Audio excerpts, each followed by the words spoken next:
আলী আকবর মারা যাবার পর জমিদারি এসে পড়ল আহমদের ভাগে। বয়সে সবার বড় বলে তার পালাটাই সবার পূর্বে এলো।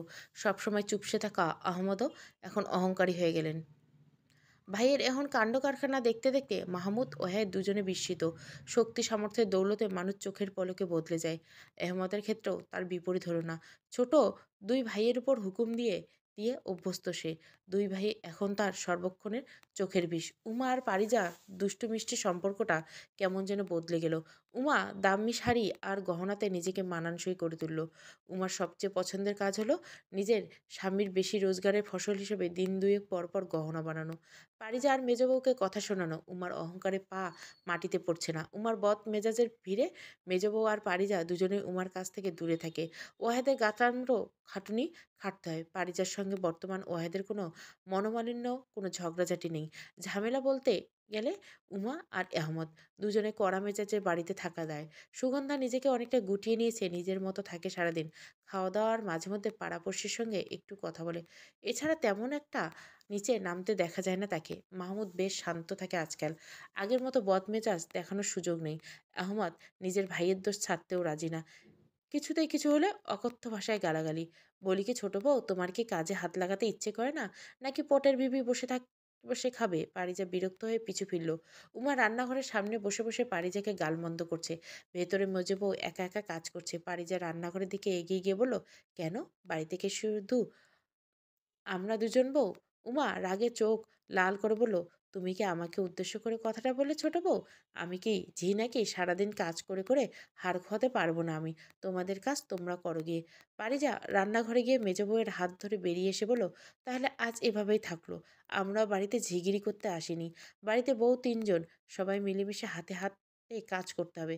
আমরা কাজ করব আর কেউ কেউ বিছানায় পা তুলে খাবে, সেটা আর হচ্ছে না। পারিজা মেজ বউকে নিয়ে উপরের দিকে চলল। উমা নিচে বসে বসে রাগে ফুঁসল। মনে মনে পারিজাকে রকম সকমের গালাগালি দিল। সেই বেলাটা রান্নাঘরের টপাই কোনো মতে সামলে নিল। আহমদ বাড়ি ফিরতে উমা কেঁদে কেটে পারিজার নামে ফোড়ন কাটলো।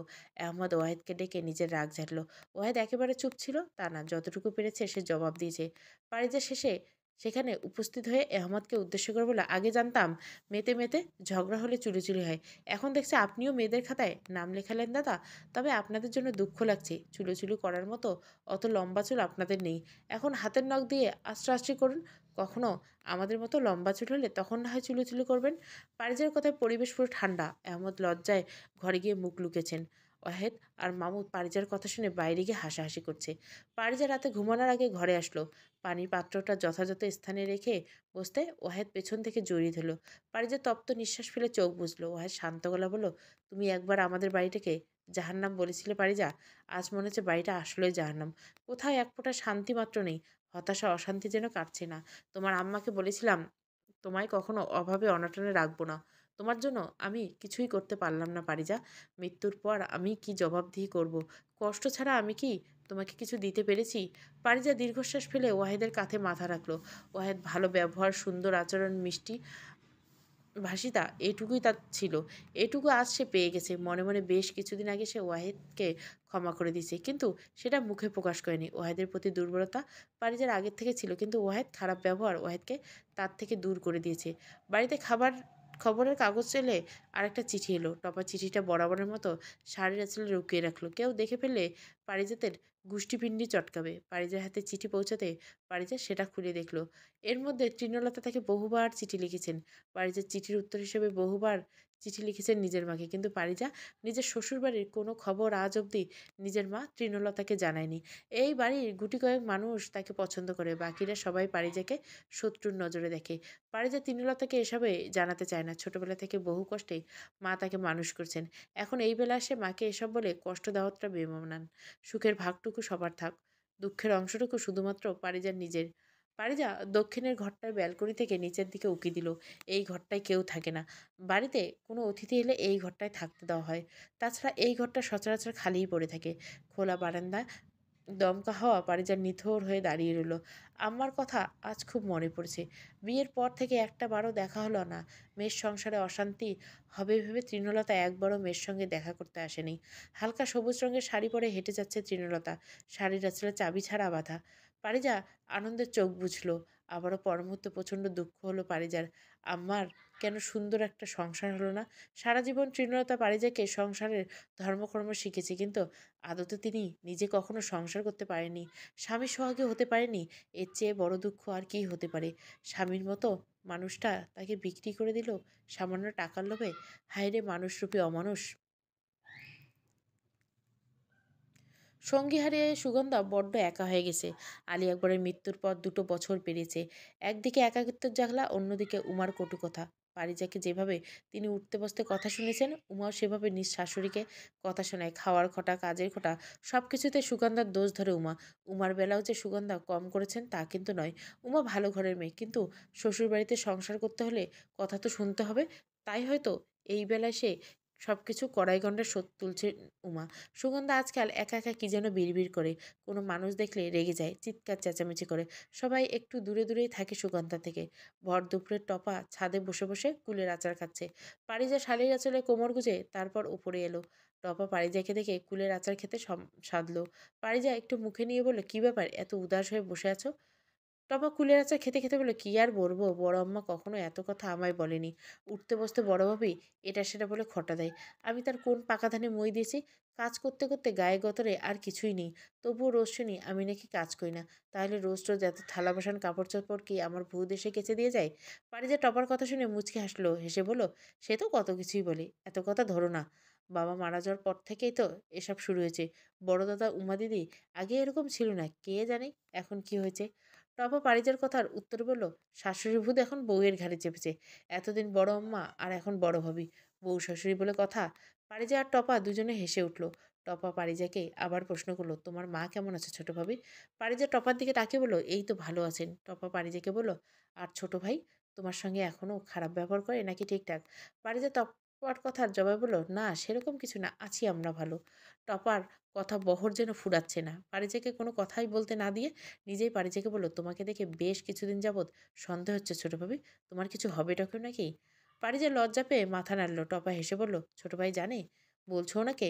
পারিজা টপার দিকে তাকিয়ে বলল, না বলবো ভেবেছি, বলবো বলবো করে বলা হচ্ছে না।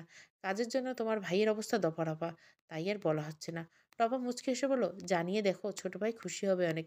পারিজা মুচকে হাসলো। ওয়াহেদ মনে মনে একটা সিদ্ধান্ত নিয়েছে। পারিজাকে এখনো সেভাবে জানানো হয়নি কথাটা।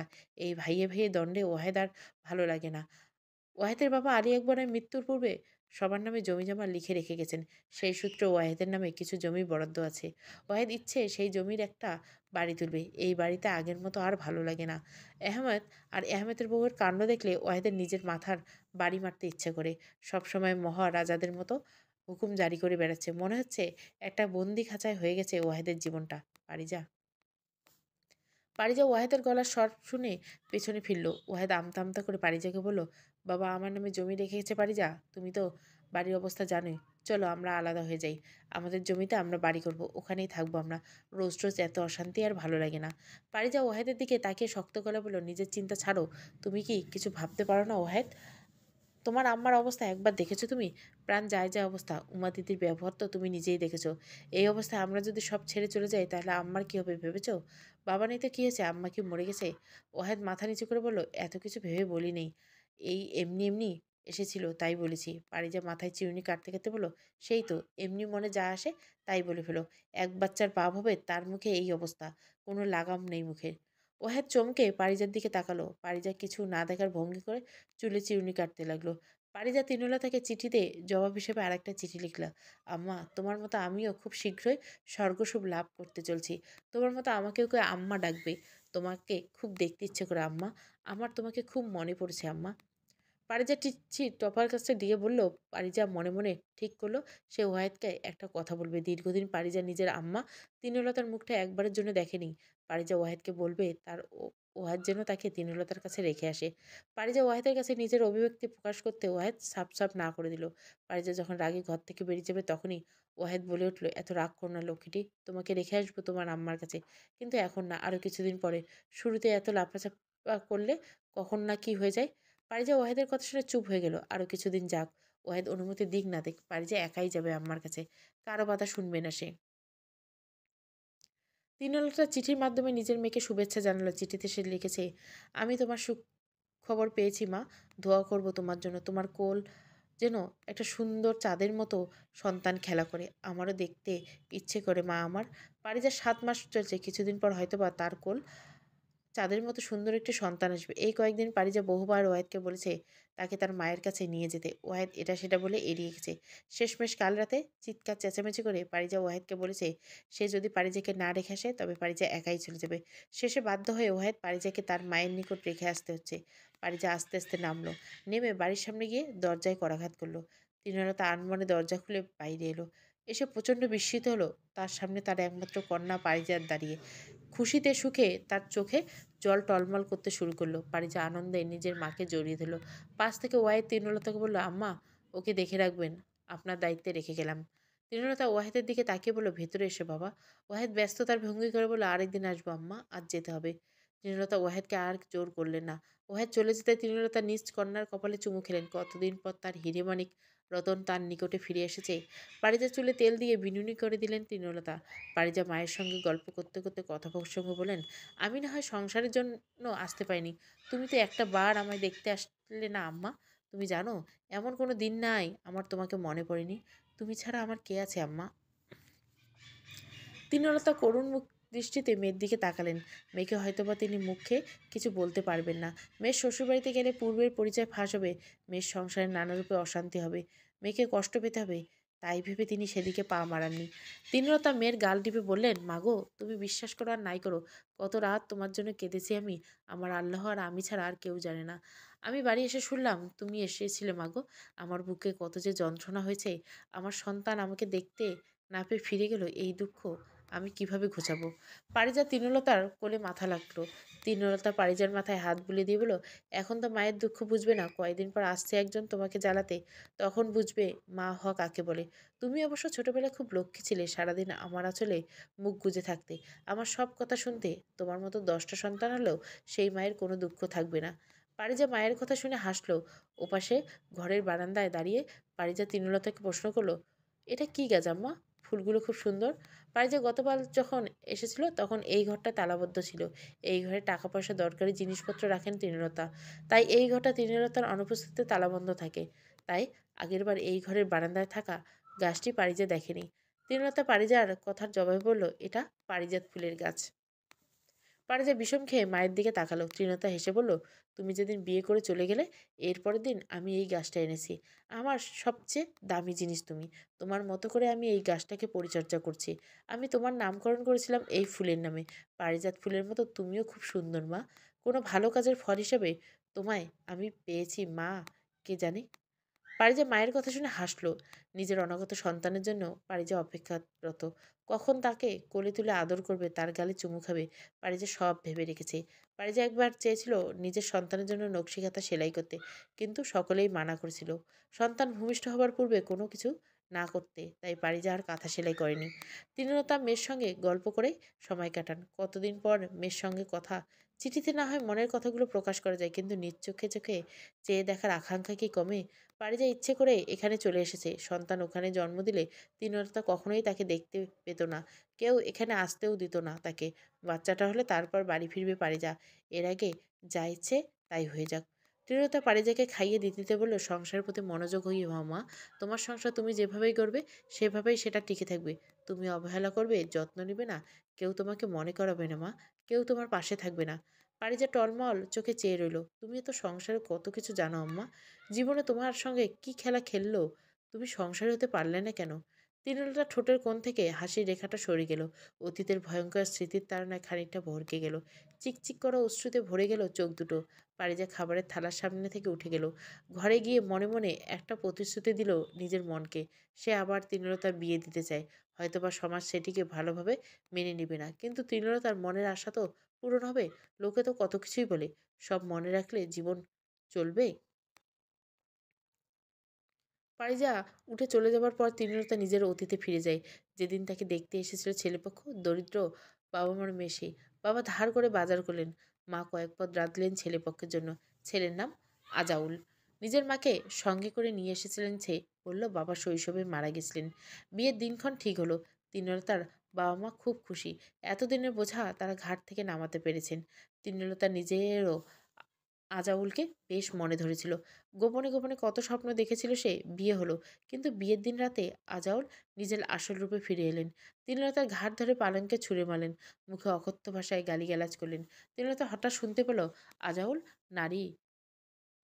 এভাবে বহু মেয়েকে বিয়ে করে সে বিক্রি করে দিয়েছে। তিনলতাকে সে বাদ দেয়নি। সেই রাতে তিনলতাকে অচেনা কয়েকটি লোকের কাছে তুলে দিলেন। সেই সঙ্গে হাতে হাত মোটা অঙ্কের টাকাগুলো নিলেন। তিনলতার সংসার স্বপ্নের পরিসমাপ্তি ঘটল এখানেই। পল্লী থেকে পালানোর পর পারিজাকে পেটে নিয়ে তৃণলতা বাড়ি ফিরে গিয়েছিল। গ্রামের বিষয়টা জানাজানি হলো। সকলেই সেখানে তৃণলতার দোষ খুঁজে বেরোলেন। সকলে বললেন, এই মেয়ে ঘরে তুললে অমঙ্গল হবে। সবাই তাদেরকে এক ঘরে করে দিবে। লোকের ভয়ে নিজের বাবাও তৃণলতাকে অস্বীকার করলেন। তৃণলতা দুঃখ অন্যত্র চলে গেল। এই সংসার কেউ তার খোঁজ রাখল না। একজন ব্যবসায়ীর খোঁজ কেউ বা নেবে। তৃণলতা অতীত থেকে বেরিয়ে এসে পারিজার পাশে শুয়ে পড়লেন। পাশ ফিরে পারিজার ক্রন্দনরত মুখটি দেখে নিজেও কেঁদে ফেলেন। মা মেয়ে দুজনে বিছানায় দুই পাশ ফিরে কাঁদছে। জীবন আবারও তাদের কাঁদালো। পারিজা সকালে বেলা উঠে দেখলো তৃণলতা তার আগেই উঠে পড়েছেন। পারিজা উঠে বসে আনমরা ভাঙলো, নিম গাছের ছাই দিয়ে দাঁত মাজলো। তৃণলতা পারিজাকে রুটি আর মাংসের তরকারি খেতে দিল। পারিজা খাবার নিয়ে মুখে দিতে চোখ বুজে এলো। রুটি আর মাংসের তরকারি পারিজার বড্ড পছন্দের খাবার। নিচে কিসের জন্য ডাকাডাকি। পারিজা ব্যালকনি থেকে বাইরে উকি দিলেন। একটা লোক বড় বয়ামে করে আচার বিক্রি করছেন। কুল, জলপাই, আম, কোনো কিছু বাদ নেই। তৃণলতা পারিজাকে ব্যালকনিতে দিকে যেতে দেখলো। কৌতূহলবশত নিজেও পারিজার পিছু নিলেন। নিজের মেয়েকে আচারের দিকে তাকিয়ে থাকতে দেখে মনে মনে হেসে বললেন, এই আচারওয়ালা, এই আচার বলে ডাক দিল পারিজা। এক ফুটে তৃণলতা কাছে আসলো। আচারের জন্য আঁচল ধরে ধরে বায়না করতো। নিষেধ করলে গাল ফুলিয়ে মুখ লাল করে বসে থাকতো। পুরনো স্মৃতি মনে আসতেই তৃণলতা হেসে ফেললেন। পারিজার সেই ছোটবেলার মিষ্টি মুখখানা আবার তাকে হাতছানি দিয়ে ডাকলো, আহা! পারিজাত, মেয়েটা কত তাড়াতাড়ি বড় হয়ে গেল। বিকাল হতে ওহাদ এসে হাজির। পারিজাত রাগের চূড়ান্ত সীমানায় অবস্থান করলো। এমনি কখনো বলেও ওহাদকে এখানে আনাতে পারেনি। এখন সে এসেছে। ওহাদ ঘুরঘুর করতে করতে চলে এসেছে। আকাশের অবস্থা বেশি ভালো না, বৃষ্টি আসবে বলে মনে হয়। পারিজা ওয়াহেদকে গিয়ে বলল, কি হলো, যাচ্ছ না যে? ওয়াহেদ আমতা আমতা করে বলল, আজ থেকেই যেতাম না হয়, এই ঝড় বৃষ্টির মধ্যে আবার যাওয়ার কি দরকার? পারিজাত মুখ গম্ভীর করে বলল, বৃষ্টি এখনো আসেনি, তাই তো তোমাকে চলে যেতে বলছি। এমনিতে তোমার বৃষ্টিতে ভিজলে জ্বর ঠর কিছু আসে না। তাড়াতাড়ি বের হয়ে যাও, তাহলে বাড়ি পৌঁছাতে বেশি সময় লাগবে না। বেচারা ওহায়েদ ইশারা ইঙ্গিত বেশ কয়েকবার বোঝালো সে আজ থেকে যেতে চায়। পারিজা না বোঝার ভান করে শেষমেশ ওহায়েদকে বিদায় করে ছাড়লো। ওহায়েদ চলে যেতে তৃণলতা পারিজাকে বললেন, এই সময় জামাই বাবাকে বের হতে বারণ করলে না কেন? আজ থেকে যেত। পারিজা হেসে বলল, থেকে যাওয়ার জন্য অনেক চেষ্টা করেছে। আমি না বোঝার ভান করে বাড়ি পাঠিয়ে দিছি। একদিন থাকলে দিলে রোজ রোজ আসবে। ওনাকে চেনো না তুমি? তৃণলতা মেয়ের কথায় মুচকে হাসলেন। ওয়াহেদ তার মেয়েটাকে ভালো রাখলেই তার শান্তি। ওয়াহেদের মনে যে খুব শান্তি এমন কিন্তু নয়। সুগন্ধার অবস্থা দিন দিন খারাপ হয়ে যাচ্ছে। উমা আর এহমদ বাড়িতে একটা না একটা অশান্তি করেই যাচ্ছে। পারিজাও নেই, যাকে দুটো মনের কথা বলবে ওয়াহেদ। কি যে খাপছাড়া অবস্থা বাড়ির। এদিকে মাহমুদ আর মেজ বউয়ের মধ্যে কি বিশাল ঝামেলা। কাল ব্যাপারটা হাতাহাতি অব্দি গড়িয়েছে। আর কত কি যে দেখতে হবে। কপাল চাপড়ানো ছাড়া আর কোনো উপায় দেখছে না ওয়াহেদ। এর মধ্যে বেশ অনেকদিন কেটে গেছে। পারিজা এতদিন তৃণলতার কাছে ছিল। হঠাৎ মাঝরাতে পারিজার প্রসব বেদনা উঠল। পারিজা কাতরাতে কাতরাতে তৃণলতাকে ঘুম থেকে ডেকে তুলল। তৃণলতা পারিজাকে দেখে চমকে উঠল। প্রসব বেদনায় তার মেয়ের প্রাণ যায় যা অবস্থা। তৃণলতা তড়িঘড়ি করে ঝিঁকে দিয়ে দাইকে ডেকে পাঠালেন। দাই এসে তৃণলতাকে গরম পানি আর গামছা দিতে বললেন। তৃণলতা তাড়াতাড়ি সব এনে দিতেই দাই কাজ শুরু করতে লাগলেন। পারিজা তীব্র ব্যথায় কাতরাচ্ছে। তৃণলতাকে আল্লাহ ডাকতে শুরু করলেন। একটা মাত্র বুকের ধন তার। এর কিছু হয়ে গেলে বাঁচবেন কি করে? অনেকটা সময় কাটার পর ভোরের দিকে পারিজা পুত্র সন্তান জন্ম দিলেন। পুত্র সন্তান ভূমিষ্ঠ হতে পারিজা জ্ঞান হারালো। দাই বাচ্চাটিকে পরিষ্কার করে কাপড়ে মুড়িয়ে তৃণলতার কোলে দিলেন। দিয়ে বলেন, বকশিস দাও বকশিস, কত সুন্দর রাজপুত্র হয়েছে তোমার মেয়ের। ভাগ্য দেখি সোনায় সোহাগা, প্রথম বেলাতেই ছেলে। তৃণলতা আঁচল থেকে টাকা বের করে দাইয়ের হাতে দিলেন। পারিজার ছোট্ট ছেলেটার কপালে চুমু খেলেন। ছেলে কোলে নিয়ে পারিজার কাছে গিয়ে দেখলেন পারিজা গভীর নিদ্রামগ্ন। ছেলে কেঁদেই চলছে ঠোঁট ফুলিয়ে। কচি মুখটা দেখে তৃণলতার বড্ড মায়া হলো। পাশে নির্বিঘ্ন মেয়ের ঘুমিয়ে রয়েছে, কপালে বিন্দু বিন্দু ঘাম। খুব ধকল গেছে আজ মেয়েটার উপর দিয়ে। পারিজা বেশ অনেকক্ষণ পর চোখ খুলতে খুলতে দেখলো তৃণলতা ছোট বাচ্চার হাতে পারিজার নিকট বসেছে। এক হাতে কাপড় মোড়া ছোট্ট বাচ্চা, আর এক হাতে পাখা দিয়ে পারিজাকে বাতাস করছেন। পারিজা উঠে বলল, আম্মা, আমার বাচ্চা। তৃণলতা বাচ্চাটাকে পারিজার দিকে এগিয়ে দিয়ে বলেন, চাঁদের মতো রাজপুত্র হয়েছে দেখো। পারিজা হাত বাড়িয়ে ছেলেটাকে কোলে তুলে নিল। ছোট্ট পা, ছোট্ট হাত দুটোকে সযত্নে পারিজা চুমু খেলো। পায়ের পরশ পেয়ে ছেলেটা খানিকটা নড়ে উঠল। তৃণলতা হেসে নাতির দিকে তাকিয়ে বলল, এতক্ষণ খিদের জ্বালায় কান্নাকাটি করে আমাকে জ্বালিয়ে এখন মাকে দেখে ঘুমানো হচ্ছে। পারিজা ছেলের কোলে মায়ের দিকে তাকিয়ে হেসে ফেলল। সকালে খবর পাওয়া মাত্র ওয়াহেদ পারিজার কাছে চলে এসেছে। এসে দেখলো বিছানায় হেলান দিয়ে শুয়ে আছে পারিজা, হাতে কাঁথায় মোড়ানো একটা বাচ্চা। ওয়াহেদ এক ফুটে পারিজার সন্নিকটে এসে পৌঁছালো। পারিজার করে ছেলেটার কোলে চুমু খেলো, হাতের আঙুল দিয়ে খেললো। পারিজা কপালে হঠাৎ একটা চুমু খেয়ে বসলো। তৃণলতা হঠাৎ লজ্জায় সেখান থেকে সরে গেলেন। চোখটা যেন ঝাপসা ঝাপসা লাগছে তার। মেয়ের কপালের খানা দেখে আজ খুব হিংসে হচ্ছে। ইস, তার বেলাতে এমন হতো। তৃণলতা দুইবার মুখ থেকে থুতু নিক্ষেপ করলেন নিচের দিকে। তাহলে আর কখনো নজর লাগবে না। তৃণলতা চান না তার জন্য পারিজার কিংবা বাচ্চার কোনো ক্ষতি হোক। তৃণলতার কাছে পারিজা ছেলের 40 দিন না হওয়া অবধি থাকলো। এরপরে ওয়াহেদ এসে পারিজাকে নিয়ে গেল। পারিজা যেদিন ছেলে নিয়ে শ্বশুরবাড়ি ফিরে গেল, ওই দিন অনেকে পারিজার ছেলেকে দেখতে এলো। পারিজা ছেলের ডাক নাম রেখেছেন নিতিন। ভালো নাম এখনো ঠিক হয়নি। দিন কয়েক পরে ওয়াহেদ ধুমধাম ছেলের আকিকা দিল। পারিজার প্রথম সন্তান ছেলে হওয়াতে সবচেয়ে বেশি অখুশি ছিলেন উমা। সবাই পারিজার গুণগান করছিল দেখে উমা রাগে ফেটে পড়ছিল। টপা অনেকবার ছোট্ট নিতিনকে কোলে নিয়ে ঘুরপাক খেলো, ঘুম পাড়ানির গান শোনায়। সুগন্ধা যখন প্রথমবার নাতির মুখ দেখে নিতিনের গলায় সোনার মোটা একটা চেন পরিয়ে দিলেন। উমা বড় বড় চোখে সোনার চেনটা দেখলো। তার ইচ্ছে করলো নিতিনের গলা থেকে চেনটা টেনে তুলে নিজের গলায় পরতে।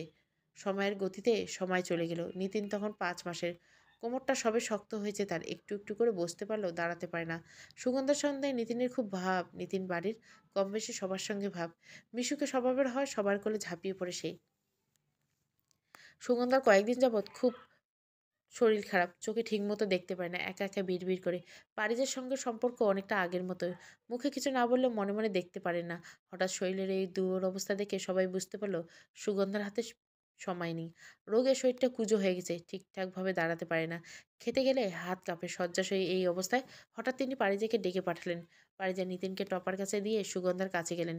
সুগন্ধা বিছানায় শুয়ে শুয়ে কাঁপা কাঁপা হাতে পারিজার হাতটা ধরে বললেন, মাগো, তোমার সঙ্গে অনেক অন্যায় করেছি, অনেক জুলুম করেছি। আল্লাহ সব কিছুর ফল আমাকে কড়াই দিয়েছেন। তুমি আমাকে মাফ করে দিও মা। রাগে দুঃখে কত সময় কত কথা বলেছি। মুখে যা এসেছে তাই বলেছি। মাগো, তুমি আমাকে মাফ করে দিও। আমার সময় শেষ, আমাকে যেতে হবে। পারিজার চোখে টলটলে অশ্রু। ভেজা কণ্ঠে পারিজা বলল, এসব কি বলছেন আম্মা? আমার নিতিনের বিয়ে দেখার আগেই চলে যাওয়ার চিন্তা করছেন?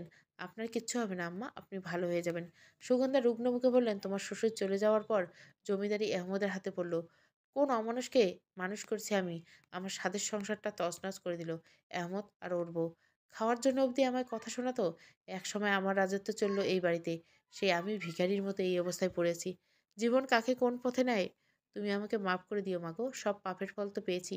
না জানি কবরে আল্লাহ আমাকে আর কত কষ্ট দিবেন। তুমি সব ভুলে আমাকে ক্ষমা করে দিও মা। তোমাকে কত কথা বলেছি, কত গাল দিয়ে একবার রাকে পুকুর পাড় থেকে ফেলে দিলাম। এতটা অবুঝ আমি কি করে হলাম? আল্লাহর দোহাই লেগে তুমি আমাকে মাফ করে দিও। সুগন্ধা হাতে হাত রেখে পারিজা কাঁদতে কাঁদতে বলল, আমি এসব মনে রাখিনি আম্মা। আমি ক্ষমা করে দিয়েছি আম্মা। আপনি আবারও ভালো হয়ে যাবেন আম্মা, সব ঠিক হয়ে যাবে।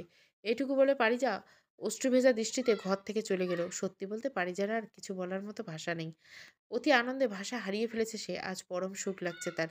সুগন্ধার এই নরম গলাতে মা ডাকটা সে শুনতে চেয়েছিল। আজ পারিজার প্রাপ্তির খাতায় আর একটা প্রাপ্তি লিপিবদ্ধ হলো। পারিজা আনন্দে অশ্রু বিসর্জন দিল। পারিজার এই সুখ আর বেশিক্ষণ স্থায়ী হলো না। দ্বিতীয়বারের মতো সুগন্ধার গলা থেকে মা ডাক শোনার আকাঙ্ক্ষা রয়ে গেল। রাতে সুগন্ধা ইহকালের মায়া ত্যাগ করে চলে গেলেন। পারিজার দুঃখ আরো খানিকটা বৃদ্ধি হলো। কোথাও যেন একটা অপ্রাপ্তি থেকে গেল। সুগন্ধার মৃত্যু ক্ষণিকের জন্য সবকিছু থেমে গেলেও পরবর্তীতে আবার নতুন ঝামেলা শুরু হলো। ইতিমধ্যে ওয়াহেদ নিজেও সরে পড়তে চাইছিল। নিজের বরাতকৃত জমিতে বাড়ি তুলে সেখানে থাকতে চেয়েছিলেন। পারিজা নিজেও এতে রাজি ছিল।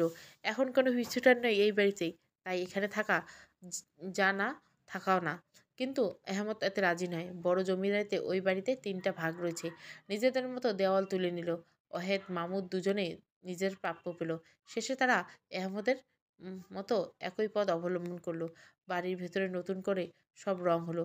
পারিজাতের ভাগে পড়েছে বড় ব্যালকনির সাইডটা, পেছনে বড় তালতলার পুকুর। পুকুর নিয়ে পারিজা অবশ্য একটু শঙ্কিত ছিল। নিতিন যদি খেলতে খেলতে পানিতে পড়ে যায়। ওয়াহেদ বাড়ির ঘরগুলো ভেঙে নতুন করে ভেতরে দেওয়াল তুলে নিজের পছন্দ মতো ঘর তুলে নিল। ব্যালকনি ঘরটা অবশ্য আগের মতোই রইল। পারিজা দিনরাত ব্যালকনিতে পড়ে থাকে। তার সঙ্গে সঙ্গী থাকে ছোট্ট নিতিন। ছোট ছোট হাত দিয়ে সে মায়ের সঙ্গে গল্প করে। পুরোপুরি কথা বলতে শিখে নেই এখনো। কিছু শব্দ বলতে শিখেছে। ১ বছর হয়েছে তার সবে। তাই নতুন নতুন শব্দ এখন শিখছে। তবে নিতিন ভীষণ দুষ্টু।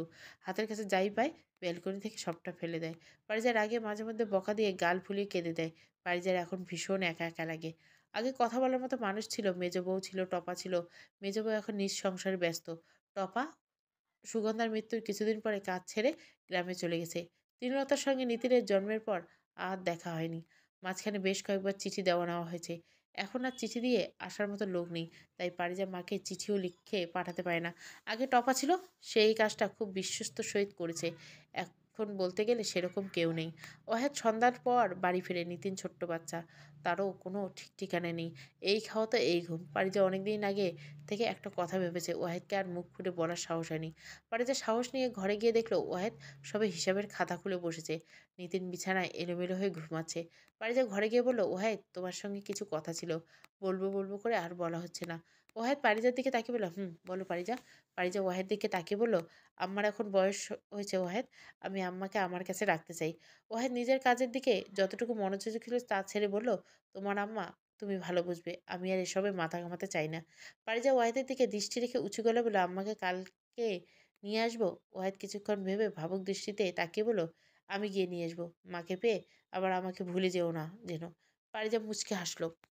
সকাল সকাল ঘুম থেকে উঠে ওয়াহেদ তৃণলতাকে নিয়ে আসতে গেল। তৃণলতা ওয়াহেদকে দেখে প্রথমে খানিকটা চমকে গেলেন। ওয়াহেদ যখন বলল পারিজা তাকে নিয়ে যেতে বলছে, তৃণলতা আনন্দে আত্মহারা অবস্থা। খুশি মনে ওয়াহেদের সঙ্গে সে চলে গেল পারিজার সঙ্গে দেখা করার জন্য। সঙ্গে কিছু কাপড় আর নিতিনের জন্য কিছু জিনিস। পারিজা তৃণলতাকে ওয়াহেদের সঙ্গে দেখে থম মেরে দাঁড়িয়ে রইল। এক ছুটে দৌড়ে গেল মায়ের কাছে। তৃণলতা মেয়ের কপালে চুমু খেয়ে নিতিনের দিকে তাকিয়ে রইলেন। ছোট্টবেলায় পারিজার মতো গোল গোল চোখ করে তাকিয়ে আছে সে। তৃণলতা আদর করে নিতিনকে কোলে তুলে নিলেন। আদর আদর ভরিয়ে দিলেন কচি মুখটাতে। সারাটা দিন তৃণলতার বেশ ভালোই কেটেছে পারিজার সঙ্গে। সঙ্গে নিতিন তো আছে, নাতির সঙ্গে দুষ্টুমি খুনসুটি আর মেয়ের সঙ্গে গল্প। এমন একটা দিনের অপেক্ষায় যেন পথ চেয়েছিল তৃণলতা। জামাই তোমাদের ভালোবাসে তোমাদের অনেক, তাই না? তোমাদের একবারও কথায় এক ছুটে আমাকে নিয়ে এলো। পারিজা মায়ের কথা শুনে ক্ষীণ হাসলো। এর পিছনে ঠিক কত তার দুঃখ কষ্টের গল্প আছে সেটা তৃণলতার অজানা। পারিজা কখনো চায়নি তৃণলতা এসব সম্পর্কে জানুক। পারিজা মাথা নাড়িয়ে বলে, খুব। তৃণলতা নিতিন আবার আদর করতে ব্যস্ত হয়ে পড়ল। পারিজা উৎসাহের সবাই মাকে বলল, আম্মা এখন তোমার বয়স হচ্ছে, এই বাড়িতে কে দেখবে তোমাকে? ঝি চাকর বা কয়দিন দেখবে? তুমি এখন থেকে এখানেই থাকবে। আমি কথা বলছি তোমার জামাইয়ের সঙ্গে, সেও ঠিক একই কথা বলছে। এখান থেকে চলে যাওয়ার ইচ্ছে থাকলে সেই ইচ্ছা তুঙ্গে তুলে রাখো।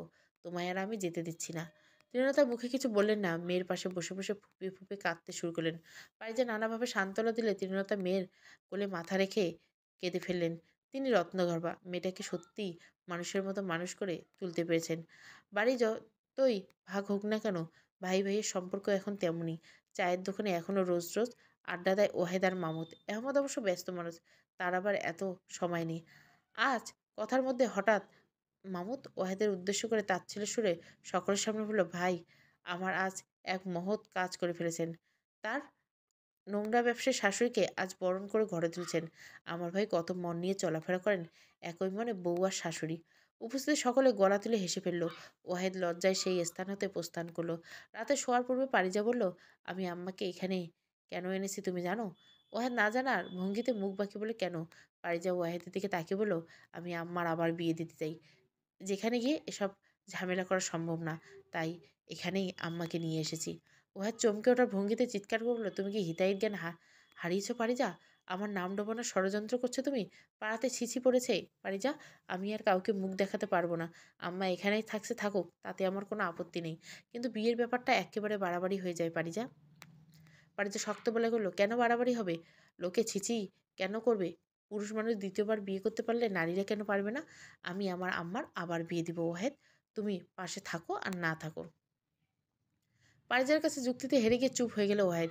কয়েকদিন ওয়াহেদের সঙ্গে কথা বলল না পারিজা। পারিজার অবহেলা সইতে না পারে আদা জল খেয়ে নামলো ওয়াহেদ। শাশুড়ির জন্য একটা ভালো ছেলে না খুঁজলে তাকে সংসার ছেড়ে জঙ্গলে জঙ্গলে ঘুরতে হবে। বাড়িতে ওয়াহেদ নিজেই ঘটক ডেকে নিয়ে এলো। পারিজা ঘটকের সঙ্গে কথা বলতে ঘটক মেয়ের বয়স জিজ্ঞাসা করলো। পারিজা নিজের মায়ের বয়স বলতে ঘটক চক্ষু চড়ক গাছ। এত বয়স্ক মহিলার আবার বিয়ে! পারিজা ঘটকের কথা শুনে বিন্দুমাত্র লজ্জা পায়নি, নিজে থেকেও দমে যায়নি। ঘটক কয়েক জায়গায় খুঁজে খুঁজে কয়েকটা প্রস্তাব এনেছে।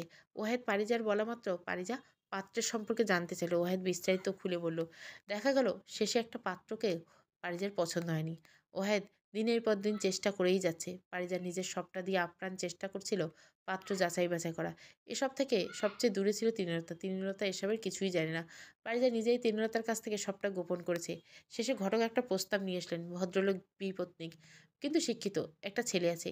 ছেলে আর তার বউ সুদূর প্রবাসে। মাঝে সাঝে এসে বাবার সঙ্গে দেখা করে দিন কয়েক থেকে চলে যান। একাকিত্ব ঘোচাতে তিনি আবার কোনো অসহায় নারীকে বিয়ে করতে ইচ্ছুক। পারিজা এই ব্যাপারটা সবচেয়ে অসাধারণ লাগলো। তৃণলতা বরাবর সংসার শখ। নিজের একাকিত্ব বোধ নিয়ে সারা জীবন কুড়ে কুড়ে কষ্ট পেয়েছে সে। এবার একটা সঙ্গী পেলে মন্দ হতো না। পারিজা নিজের থেকে ভদ্রলোকের সঙ্গে যোগাযোগ করলেন। পারিজা এবং ওয়াহেদ ঘটক সহ ভদ্রলোকের বাড়িতে গিয়ে উপস্থিত হলো। বাড়িটা খুব সুন্দর। লোকটা রুচির প্রশংসা করতে হয়। পারিজা নিজ থেকে কথা বলা শুরু করলো। লোকটা জানালেন তার নাম হায়দার গাজী। বিপত্নিক হচ্ছে বহুদিন যাবৎ। ছেলে অনেকবার বলছে তাদের সঙ্গে চলে যেতে, কিন্তু অন্য দেশে মরেও শান্তি নেই। তাই নিজ ইচ্ছায় এখানেই থেকে গেছেন। পারিজা মুগ্ধ দৃষ্টিতে তাকিয়ে রইলেন। তৃণলতার শুরু থেকে শেষটা খুলে বলতে হায়দার সাহেব বিস্মিত হয়ে তাকিয়ে রইলেন পারিজার দিকে। উৎফুল্ল কণ্ঠে বললেন, তুমি কোন ধাতুতে তৈরি মা? এমনও মানুষ হয় নিজের মায়ের কথা তুমি এতটা ভাবো? পারিজা লজ্জামাখা হাসি দিয়ে মাথা নোয়ালো। পারিজা বাড়ি ফিরে তৃণলতাকে সবটা খুলে বলতে তৃণলতা রাগে মেয়ের দিকে তাকিয়ে বললেন, পারিজা, এসব বাড়াবাড়ি আমার ভালো লাগে না। এক পা কবরে রেখেছে, এখন নাতি নিয়ে খেলার বয়স। এই বয়সে বিয়ের বয়স নাকি? পারিজা তৃণলতার কাছে গিয়ে বলল, নাতি নিয়ে খেলার বয়স এখনো অনেক আছে। আগে তোমার বিয়ে দিব, তারপর সব হবে। পারিজা কোনো কিছু শুনতে নারাজ। সে মায়ের বিয়ে দিবেই। নিজে হায়দার সাহেবের সঙ্গে কথা বলে বিয়ের দিনক্ষণ ঠিক করলেন। তৃণলতা না না কিছু বলে দিব্যি দিয়ে পারিজাকে থামানোর চেষ্টা করলেন। মরার দিব্যি, বিষ খাওয়ার দিব্যি, তবুও পারিজার কোনো হেলদোল নেই। পারিজার জন্য অন্তিহীন, কারো কথা শুনতে রাজি নয়। একদিন বিষের বোতলের সামনে দিয়ে তৃণলতা পারিজাকে ভয় দেখাচ্ছিল। পারিজা তৃণলতাকে জবাবে বলেছিল, আম্মা, তুমি মরে গেলে মরে যাও, তোমার লাশটাও যদি বিয়ে দিতে পারি তবু আমার শান্তি। শেষমেশ বিয়ের দিনটা চলে এলো। হায়দার সাহেব এবং তার ঘনিষ্ঠ কয়েকজন এলো বিয়েতে। সঙ্গে পারিজা এবং ওয়াহেদ, নিতিন, কাজী সাহেব এবং সাক্ষী ব্যতীত বাড়তি কোনো মানুষকে পারিজা জানায়নি। তৃণলতা লজ্জায় মরমর অবস্থা। পারিজা হাতে পায়ে ধরেছে বহুবার। পারিজা জোর করে সাজিয়ে গুছিয়ে নিয়ে গেছে তৃণলতাকে। হায়দার সাহেব বাড়ি ঢোকা মাত্র পারিজা বলে উঠল, এত দেরি করলে যে বাবা? হায়দার সাহেব সহ উপস্থিত সকলে চমকে উঠলেন। কি সুন্দর সম্বোধন! বিয়ে হওয়ার পরে ওয়াহেদের নিয়ে আসা খেজুর বিতরণ করলেন পারিজা নিজ হাতে। ওয়াহেদের কোলে থাকা নিতিন হাতে একটা খেজুর পুড়ে দিল পারিজা। হায়দার সাহেব ওয়াহেদের কোল থেকে নিতিনকে কোলে নিয়ে বলেন, এটাকে নাতি নাকি? পারিজা মুখ টিপে হাসলেন। হায়দার সাহেব নিতিনের গাল টিপে দিয়ে বলেন, আমার নাতির ভাগ্য দেখেছ? বাবা মায়ের বিয়েতে সে থাকুক আর না থাকুক, নানু নানুর বিয়েতে সে কিন্তু প্রধান অতিথি। এই আমার নাতিকে কেউ মিষ্টি দাও। হায়দার সাহেবের কথা শুনে তৃণলতা ঘোমটার আড়ালে হেসে ফেললেন। পারিজা হেসে নিতিনের গালে চুমু খেলো। পারিজার চোখের কোণে বিন্দু বিন্দু জল। অতি সুখের সময়ও নাকি মানুষ কেঁদে ফেলে। পারিজা নিজেই আর বিষয়টি টের পেল। সমাপ্ত। পারিজাত তৃতীয় এবং শেষ পর্ব। প্লিজ সাপোর্ট করুন।